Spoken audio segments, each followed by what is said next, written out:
अहिंसा सर्वधर्म, सत्य अहिंसा सर्वधर्म, सत्य अहिंसा सर्वधर्म, सत्य अहिंसा सर्वधर्म। संघर्ष भरे इस जीवन में जीने का सम्मान मिले, हर कदम बदलती दुनिया में एक नई पहचान मिले। हर नारी को खुद पे निर्भर होके निडर निर्माण में साझेदार बने, भारत की हर उपलब्धि का भाग बने, आधार बने। सेवा शक्ति की डगर यही, सेवा शक्ति का सफर यही, सेवा शक्ति की डगर यही, सेवा शक्ति का सफर यही।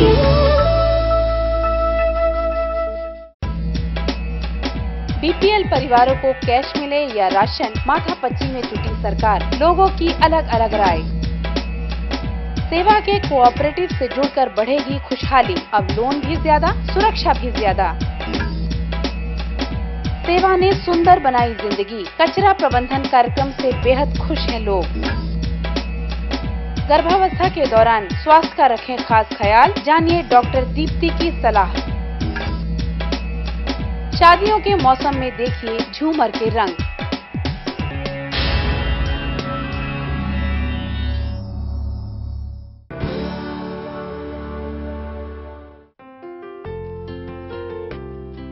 सरकार ने बीपीएल कार्ड धारकों को राशन मुहैया कराने की बजाय उन्हें नकद राशि देना शुरू किया है।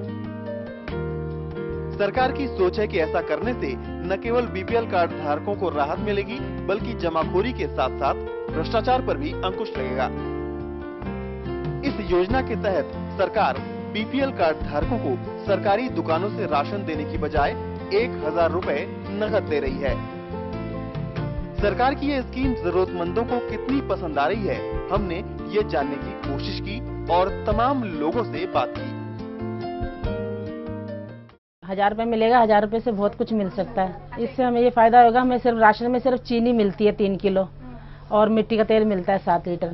1000 रुपये से हमारा बहुत कुछ आ सकता है। 20 दिन का तो हमारा राशन आ ही सकता है इससे। 20 किलो आटा हो गया, चीनी है 5 किलो चीनी से ज्यादा भी आ सकती है, तेल हो गया, मिर्च मसाले हैं, सब कुछ मतलब आ सकता है इसमें। जो भी हम बाहर से राशन लेंगे अपने ढंग से तो राशन लेंगे ना, जो बच्चों को अच्छा तो दे सकते हैं ना। उससे 1000 रुपया मिलेगा तो अच्छा ही है ना, फायदा ही है, फायदा ही फायदा है और क्या। इन महिलाओं को तो कैश चाहिए, इन्हें तो राशन व्यवस्था की जगह 1000 रुपए कैश ज्यादा फायदेमंद नजर आ रहा है। इन महिलाओं का कहना है कि राशन की पुरानी व्यवस्था में इन्हें काफी परेशानी झेलनी पड़ती है। राशन की दुकान के दर्जनों चक्कर लगाने पड़ते हैं और जो चीज मिलती है वो क्वालिटी की नहीं होती। कैश इनके छोटे मोटे शौक पूरे करने के काम भी आ जाता है।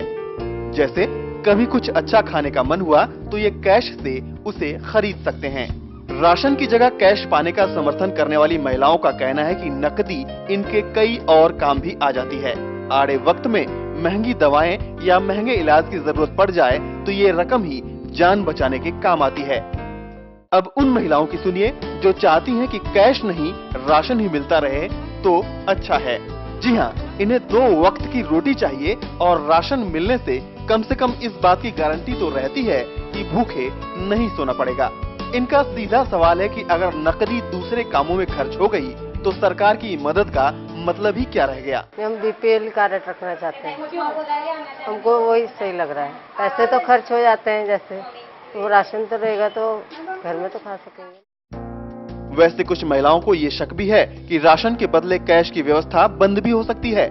ऐसे में भ्रष्टाचार पर अंकुश लगाकर राशन व्यवस्था को दुरुस्त कर दिया जाए तो पुरानी व्यवस्था ही भली। ये पीला कार्ड, उससे हमको कनक मिलती है, तेल मिट्टी का मिलता है और ये चीनी मिलती है। अच्छी हॉस्पिटल में जाए तो दवाइयाँ बालाजी से, हमारे पति के है ना उधर इलाज हम करवाया। भाई देखो चालू रहे है कार्ड तो सही है, और चालू फिर वो कार्ड की वैल्यू नहीं रहे तो फिर किस काम का वो आजादी। चलो भाई राशन नहीं मिले पर जो काम हो रहे हैं वो तो होता रहे ना, डर के मारे कि भाई इलाज ना हो तो देखो ये बीमार रहते, ये काम कुछ करते तो नहीं है। अभी लड़का बहू जाते हैं, कोठियों में बहू जाती है, लड़के की सफेदी का काम है, कभी लगता है कभी लगता ही नहीं, ऐसे ही परमानेंट का काम है। तो डर गए कि भाई राशन नहीं मिले तो राशन नहीं खा सके, सस्ता है 5 रुपए किलो कनक है। राशन की जगह नकदी देने की व्यवस्था में बीपीएल कार्ड धारकों के बैंक अकाउंट का नहीं होना भी बड़ी समस्या है। कई बार ऐसे लोगों को बैंकों से भी सपोर्ट नहीं मिल पाता और लाख कोशिशों के बाद भी इनके बैंक खाते नहीं खुल पाते क्योंकि इनके पास जरूरी कागजात नहीं होते। बहुत सारे लोग तो सिर्फ इसी वजह से इन योजनाओं का फायदा नहीं उठा पा रहे। कुछ लोगों को इस बात का भी डर है कि जब अनाज के दाम बढ़ेंगे तब ये राशि अनाज खरीदने के लिए नाकाफी साबित होगी। हमारे इस सर्वे का मकसद ये जानना था कि लोगों को कौन सी स्कीम ज्यादा फायदेमंद नजर आ रही है, सस्ता राशन पाने की या फिर इसके बदले कैश पाने की। ज्यादातर लोग कैश के हक में दिखाई दिए, लेकिन उनकी चिंता ये भी थी कि कल महंगाई बढ़ गई तो 1000 रुपए की मदद कम पड़ने लगेगी और ऐसे में क्या सरकार इस रकम को और बढ़ाएगी।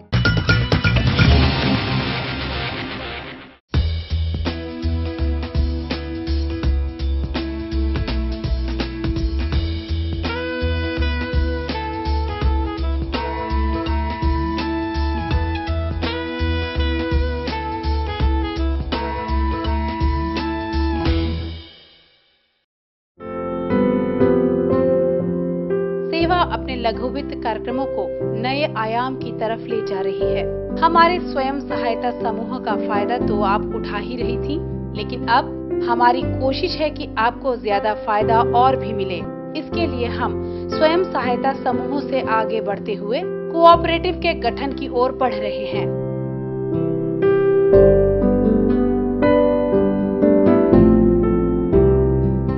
कोऑपरेटिव सिर्फ बहनों का है, जिसको कि अलग अलग स्कीम के द्वारा उसको लाभकारी बनाने का कोशिश किया जाएगा, जिसमें बचत करने का, शेयर खरीदने का और ऋण का, ये 3 बातें उनको समझाया गया है, जिसके द्वारा वो गांव-गांव में जा कर के बहनों को बताएंगे और इसके लिए हम छोटे छोटे मोहल्ला मीटिंग करके उनको हम व्यवस्थित करेंगे।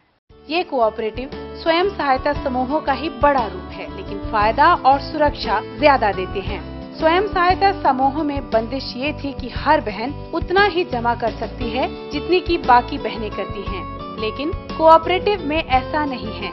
यहाँ आप जितना चाहे बचत करें और जमा करें। जरूरत पड़ने पर लोन भी ज्यादा मिलेगा और इस पर ब्याज कम लगेगा। समूह में बहनें पैसा जमा करती हैं और वो सिर्फ उतना ही बचत कर सकती हैं जिसमें कि वो दूसरी बहनें जमा करती हैं।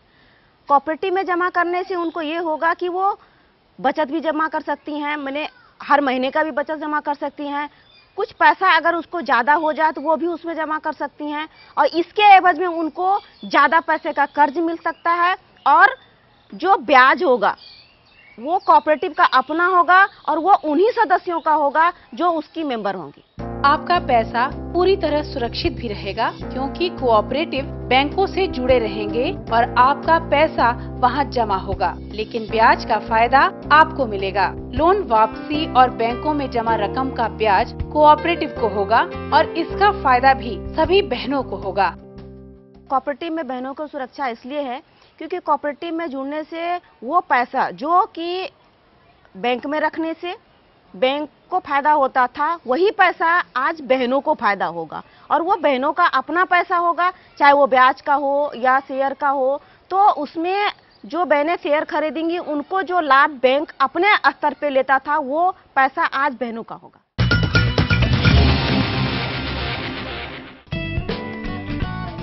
सेवा आपको सिर्फ आर्थिक रूप से ही मजबूत नहीं बना रहा, बल्कि आपकी जिंदगी को हर तरह से बेहतर बना रहा है।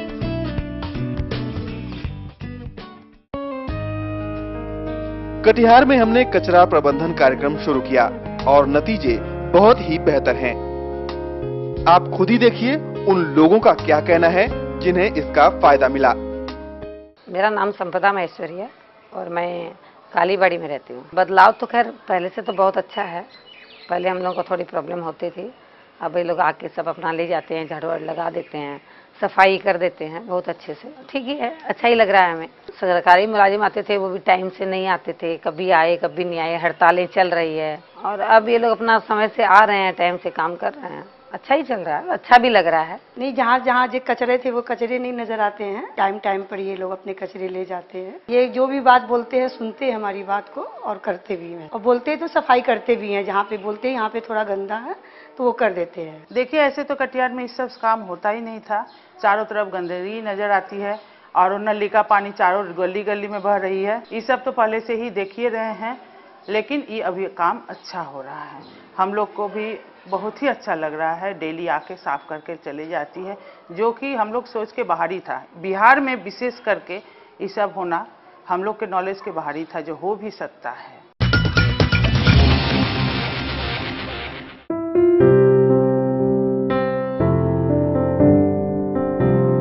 आज मिलिए ऊंचाहार की संगीता बहन से।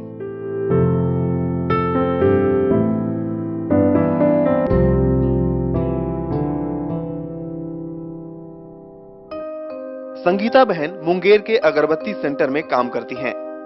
शादी के बाद इनका परिवार और जरूरतें बढ़ती गईं, तो घर की माली हालत खराब होती गई।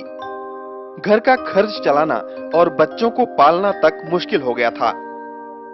पशुपालन के काम करती थी, और जैसे गाय पालती थी और गाय का जैसे गोबर होता था वो सब गोइठा उठा बना करके बेचते थे। अभी उस समय डॉक्टर के लिए पैसा भी नहीं मिलता था। 3 बच्चे थे, कभी मेरा पति बीमार पड़ता था, कभी बच्चे बीमार पड़ता था, तो उतना अच्छा डॉक्टर को नहीं दिखाते थे। घर की हालत सुधारने के लिए इन्हें बाहर निकलना पड़ा और इन्होंने अगरबत्ती बनाने का काम शुरू किया। अगरबत्ती का जो मसाला होता है वो हम बांटने का काम करते थे और बहन को देते थे, और अगरबत्ती वापस मतलब तौलने का काम करते थे। जिंदगी थोड़ी सी पटरी पर आई। करीब 7 साल पहले ये सेवा से जुड़ी। सेवा के सहयोग से ये आगे बढ़ती गईं और आज ये कोऑपरेटिव में वार्ड मेंबर हैं। सेवा में जुड़ करके मैं जैसे अगरबत्ती बनवा रही हूँ, उनका एक सेंटर इंचार्ज हूँ और क्वालिटी चेक करती हूँ। जैसे कि बहन रोलिंग में खराब बनाती है, स्टिक छोड़ती है बड़ा छोटा, वो सब चेक करती हूँ। जब से मैं सेवा में जुड़ी हूँ तब से मैं बहुत खुश हूँ, बहुत खुश हूँ। आज ये अपने बच्चों को अच्छी शिक्षा दे पा रही हैं, सपने नई उड़ान भर रहे हैं। एक लड़का है जो कि इन साल मैट्रिक का परीक्षा दिया है। अच्छा। और वो एक IIT जी का परीक्षा दे करके उसमें प्राइवेट में निकल चुका है। अच्छा। लेकिन उसमें 3000 रुपया महीना और उनको 60,000 रुपया फी था 2 साल का।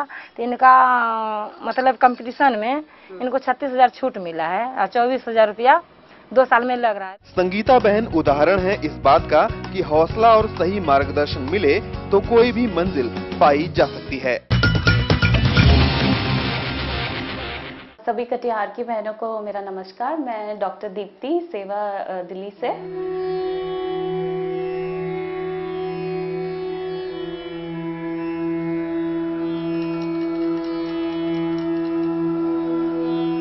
श्रमजीवी महिलाएं जो हैं हमेशा काम में लगी रहती हैं। अपनी एक खुद की अर्निंग है, खुद का जीवन में एक उनका अस्तित्व है।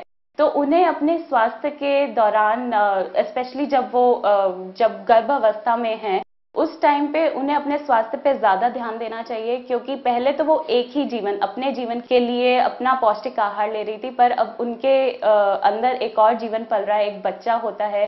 तो उनका जो उनकी मांगे हैं उनकी बॉडी की, वो हमेशा डबल हो जाती हैं। तो इसीलिए उन्हें अपने स्वास्थ्य के साथ साथ गर्भ में पल रहे बच्चे के भी स्वास्थ्य पे ध्यान देना पड़ेगा, और इसीलिए जो पौष्टिक आहार है वो थोड़ी ज़्यादा मात्रा में खाना चाहिए। अपने गर्भावस्था के दौरान उन्हें जो ध्यान देने वाली चीज़ें हैं वो ये हैं कि सबसे पहले अपने पास वाले अस्पताल, नहीं तो कोई भी डिस्पेंसरी या जो भी आशा वर्कर हैं उनके द्वारा अपना रजिस्ट्रेशन, अपना पंजीकरण, गर्भवती पंजीकरण होता है वो करवाएं। उसके द्वारा उनकी जो पूरी एक गर्भावस्था की है वो रिकॉर्ड बन जाता है। तो वो पूरा डॉक्टर देखते हैं, और अगर उन्हें कोई भी प्रॉब्लम होती है तो वो हमेशा वो डॉक्टर के पास या आशा वर्कर के पास या इनफैक्ट दाई जो होती हैं गांव में, उनके पास भी जाके उन्हें बता सकती हैं, और उससे उन्हें पूरी मदद मिलेगी। आगे गर्भावस्था में कोई भी परेशानी आएगी तो उसके लिए उनका एक सुरक्षित माध्यम हो जाएगा। तो ये पंजीकरण जो है बहुत ही आवश्यक होता है। कोठे कोठे बाबा रोवे कोठलिया दादी रोवे गे मैं सवरियाला गला भैया रोवे बहिनिया चलल जाई गे मैं सवरियाला गला भैया रोवे बहिनिया चलल जाएगे माये गुरु बहिनो बहिनो निर्ज्ञान गे माये गुरु बहिनो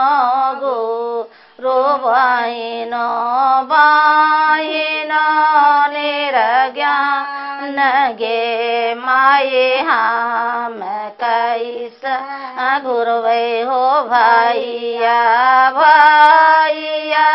चढ़ा देगे माये हम कैसा गुरुवे हो भैया निरबो देगे।